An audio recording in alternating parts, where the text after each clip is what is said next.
Olá pessoal, essa é a continuação do vídeo 1, ok? Esse é o nosso vídeo 2 sobre análise e projeto de algoritmos. Aqui eu estou falando sobre algoritmos em grafo e o tema dessa sequência é obter lista de adjacentes. Como que eu faço? Eu verifico se a lista de adjacentes de um vértice V está vazia. Retorna true se a lista de adjacentes estiver vazia. Obter o primeiro vértice adjacente a um vértice V caso exista. Retorna o endereço do primeiro vértice na lista de adjacentes de V. Obter o próximo vértice adjacente a um vértice V caso exista. Retorna a próxima aresta que o vértice V participa. Vamos lá. Vamos falar então aqui na sequência das listas de adjacência usando estruturas autorreferenciadas, ok? Então, continuando aquilo que a gente viu lá na descrição. Então, nós temos aqui vértice 0, aonde está incidindo, ele está conectado ao 1, ok? E ele possui peso 5. Então, vamos ver aqui. O vértice 0 está conectado ao 1, esse 5 referenciado aqui em cima da aresta do direcionado, então corresponde ao peso dele, ok? Já o vértice 1, vamos ver como que ele está aqui. Quem incide nele aqui é ele mesmo, ok? Então nós temos um self loop aqui com peso 3. E onde mais ele está se ligando aqui? Ao 2 com peso 7. O vértice 2, ele não tem ligação, ok? Notem que nós não temos as arestas. E o vértice 3 também não tem nenhuma ligação aqui. Então, nós temos esses campos vazios. Nesse outro exemplo aqui, o vértice 0, ele está conectado ao 1, ok? Com peso 5. O vértice 1 está conectado ao 0, com peso 5. E ao 2 com peso 7. O vértice 2, nesse caso, ele conecta ao 1, com peso 7 também, e o 3 não tem conexão. Qual que é a diferença? Aqui nós temos um grafo direcionado e aqui um grafo não direcionado. Então, um arranjo ADJ de V listas, uma para cada vértice em V, para cada U pertence a V, a DJ de U contém todos os vértices adjacentes a A, U em G, ok?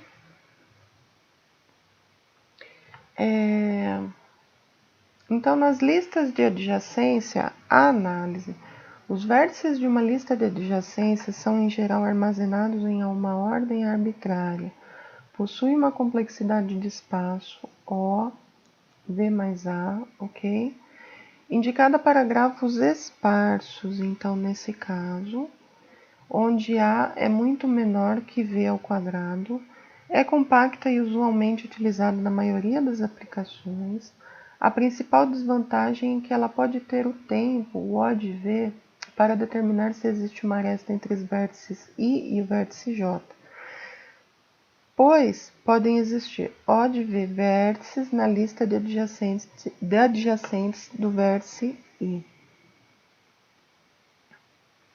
Aqui, listas de adjacência usando arranjos, ok? Onde cabe nessas listas são os endereços do último item da lista de adjacentes de cada vértice nas V primeiras posições e os vértices propriamente ditos nas A últimas posições.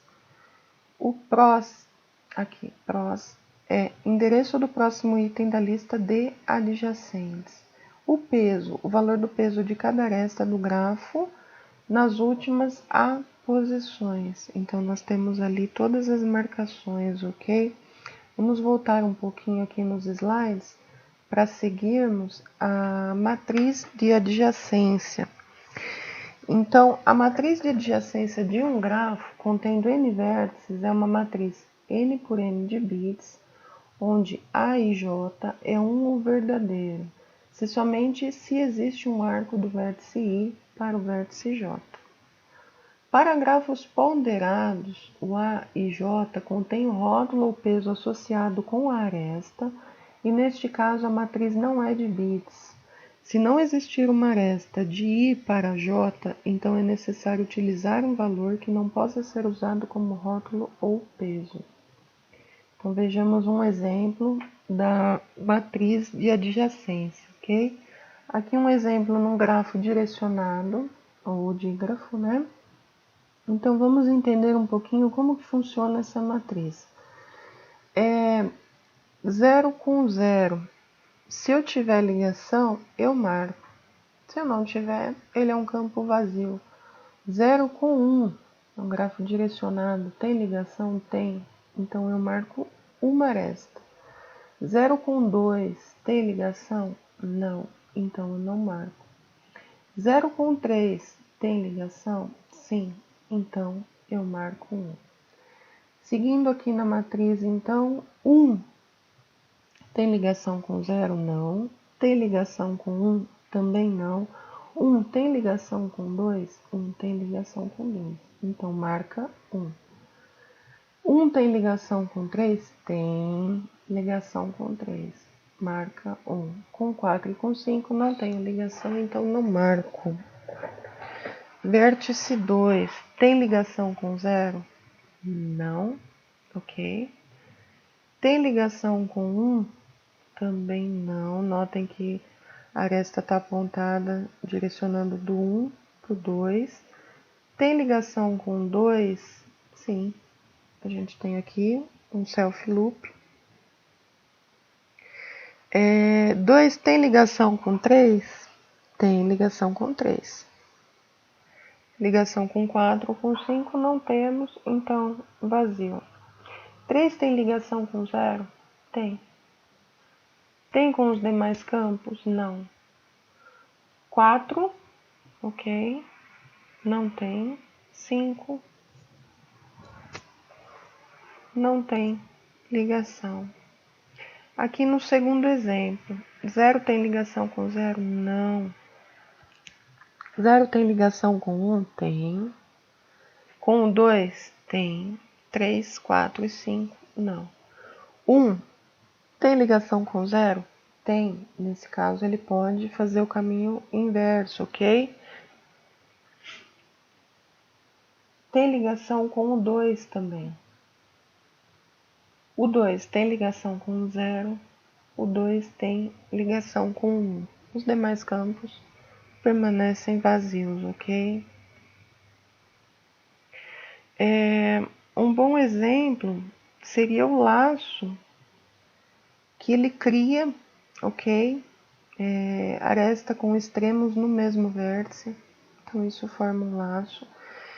Se existir, nesse exemplo eu não tenho da matriz, mas se existir algum número 2 por aqui, é porque existem duas ligações, ok?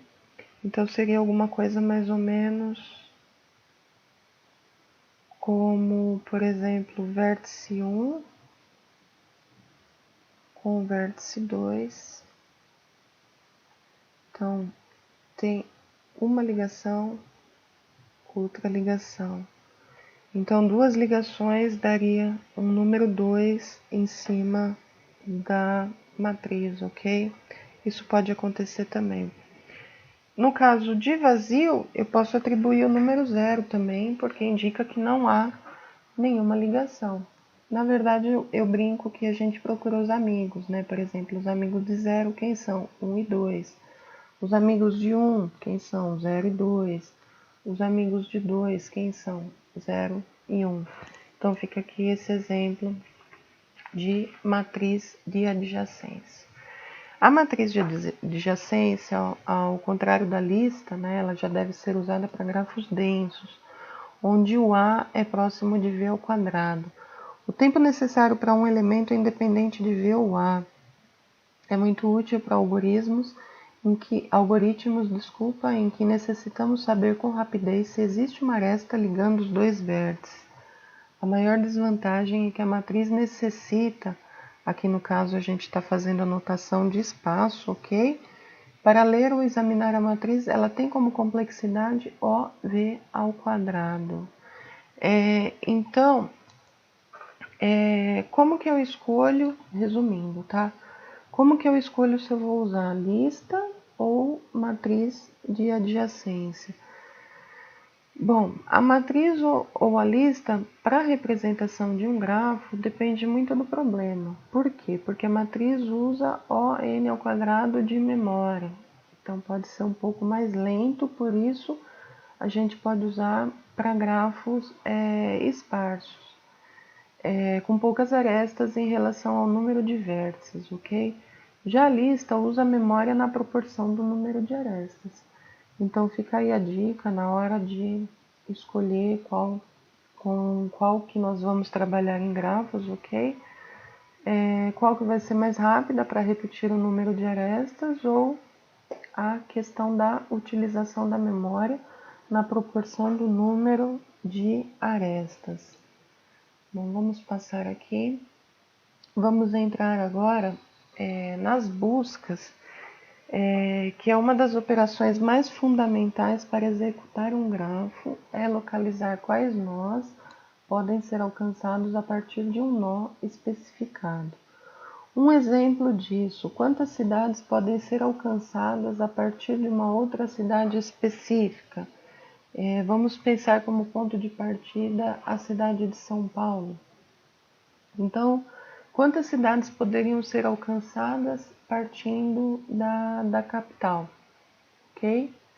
Assumindo que criamos um tal grafo, precisaremos de um algoritmo que forneça uma maneira sistemática para iniciar um nó especificado e então se mover ao longo das arestas para outros nós, de tal modo que quando ele tiver acabado, tenha a garantia de ter visitado todo nó que esteja conectado ao nó inicial. Para caminhar por vértices e arestas, depende do vértice inicial. Ele pode ou não visitar todos os vértices, isso vai depender muito do problema. Então, vamos ver quais são as opções que a gente tem. Aqui eu vou começar com a busca em profundidade, ok? Ela vai explorar o máximo possível cada vértice antes de retroceder. A busca em profundidade, nós temos aqui do inglês, né, o Depth First Search, é um algoritmo para caminhar no grafo. A estratégia é buscar o mais profundo no grafo sempre que possível.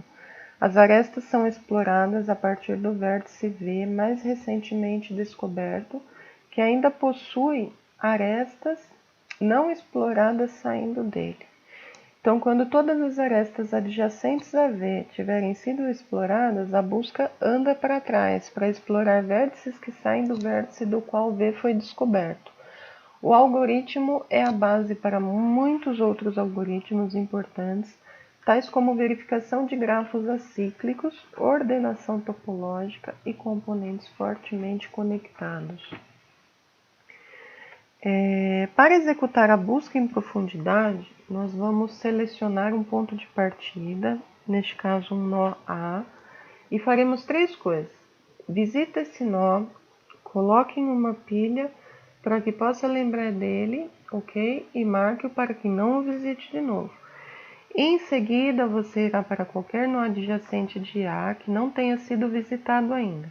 Assumiremos que nós sejam selecionados em ordem alfabética ou numérica, né? Eu vou estar demonstrando isso aqui em ordem numérica, mas se alfabética, do A levará ao B. Então, visitaremos B, marcaremos e colocaremos na pilha e assim por diante. Vamos ver um exemplo aqui, em resumo, demonstração, ok? Eu vou fazer um exemplo numérico para ficar mais claro, ao invés da demonstração pelas letras ABC. Então, o algoritmo de busca em profundidade para um grafo G pode ser descrito da seguinte forma. Empilhe um vértice U de G, que é o grafo, e marque-o como alcançado. Enquanto a pilha for diferente do vazio, faça o receber elemento do topo da pilha. Se existir uma aresta VW, tal que ainda W não foi alcançado, então marque o W como alcançado e empilhe W. Senão, desempilha V, que é o vértice anterior dessa pilha, ok? Para essa demonstração, eu vou desenhar um pouquinho.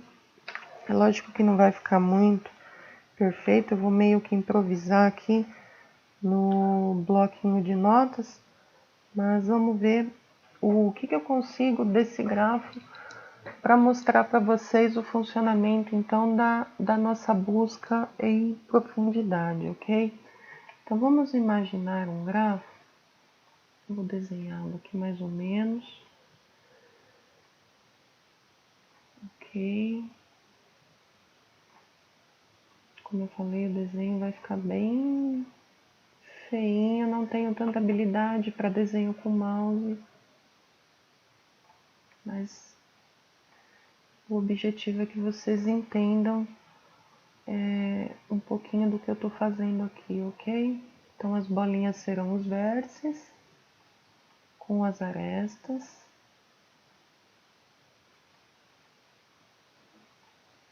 Então, nós vamos criar os caminhos aqui.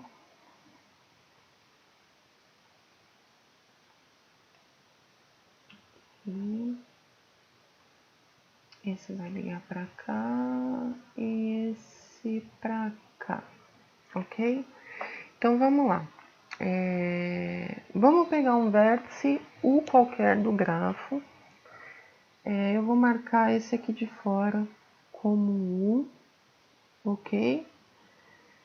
Então, empilhe o U e marque-o como alcançado. Então, vamos lá, vamos colocar o U aqui na minha pilha como alcançado. Enquanto a pilha for diferente do vazio, faça U receber o elemento do topo da pilha. Então, qual que seria o elemento do topo da pilha aqui? Vamos imaginar que seja esse aqui, ok? Então, U já foi alcançado, topo da pilha. Se existe ainda a aresta VW, tal que W não foi alcançado, então marque W como alcançado e empilhe W. Senão, desempilha o anterior. O 1 ainda tem alguém para ser alcançado? Sim. Vamos marcar então que o U vai alcançar aqui o 2. Ok. Vamos empilhar aqui. O 2 tem vizinho para ser alcançado? Tem. Vamos imaginar que ele alcance aqui o 3. Ok. Põe o 3 aqui na pilha. Ficou longe, né? Mas tudo bem. O 3 tem alguém para alcançar? Vamos dizer que ele vai alcançar aqui o 4. Põe na pilha o 4. 4 tem alguém para alcançar? Vamos dizer que ele alcance aqui o 5. Põe o 5 na pilha como alcançado. 5 tem alguém que não foi alcançado como vizinho? Não. Então, nesse caso, a gente volta. Ok, aqui nós temos uma volta na recursão. Desempilha. Para onde que vai o nosso quadro, então? 5 voltou. Então, vamos aqui para o 6. Marca ele. Põe na pilha. Vou colocar pequenininho aqui. 6 ainda tem alguém para ser visitado? Tem. Então, vamos chamar esse vizinho aqui de 7. Marca ele como alcançado. Ok? Então, alcançou o 7. Tem mais alguém que não foi visitado nesse grafo? Não. Então, 7 volta para o 6. Ok? Então, a gente volta aqui na recursão. Desempilha. E vai voltando aqui na nossa pilha, ok? E aí termina o grafo. Então aqui nós usamos pilha para poder fazer a representação desse grafo da busca em profundidade. O grafo em profundidade, ele vai poder ser usado para quê? Para encontrar componentes conectados, fortemente conectados, ordenação topológica, pode ser usado para verificar se um grafo é acíclico ou se contém um ou mais ciclos também. Ele pode ser usado para resolver, por exemplo, um joguinho de quebra-cabeça. Eu posso citar aqui como exemplo o jogo de labirinto, ok? Então vamos sair aqui da nossa demonstração. Vamos voltar lá, né? Para nossa busca em profundidade. Aqui eu tenho um pouquinho da análise, que para acompanhar o progresso do algoritmo, cada vértice é colorido de branco, cinza ou preto, seria um exemplo. Todos os vértices são inicializados em branco. Quando um vértice é descoberto pela primeira vez, ele torna-se cinza, então seria como se nós pintássemos a bolinha daquele exemplo que eu dei. E é tornado preto quando sua lista de adjacentes tenha sido completamente examinada. Então, D de V seria o tempo de descoberta, o T de V seria o tempo de término do exame da lista de adjacentes de V. Estes registros são inteiros entre 1 e 2, V, pois existe um evento de descoberta e um evento de término para cada um desses vértices, ok? Aqui nós temos uma análise. Então, em 2 anéis do método busca em profundidade, eles têm custo O de V cada um, a menos da chamada do método, ok? Do segundo anel nós não temos a implementação aqui. O método visita DFS é chamado exatamente uma vez para cada vértice U que pertence a V, desde que o visita DFS seja chamado apenas para vértices brancos, e a primeira ação é pintar o vértice de cinza. Durante a execução de visita DFS, o tempo e a cor, o anel principal é executado ADJ de U vezes, desde que aqui nós temos a representação do tempo total de execução, que é O de A. Logo, a complexidade total do método da busca em profundidade é O de V mais A, ok? Aqui nós vamos falar sobre a busca em largura, mas esse é um tópico que eu vou estar deixando para um próximo vídeo. Então, será o nosso terceiro vídeo aqui da análise e projeto de algoritmos, ok? Nesse caso, fazendo um estudo sobre algoritmos em grafos. É isso aí, pessoal. Muito obrigada e até o próximo vídeo.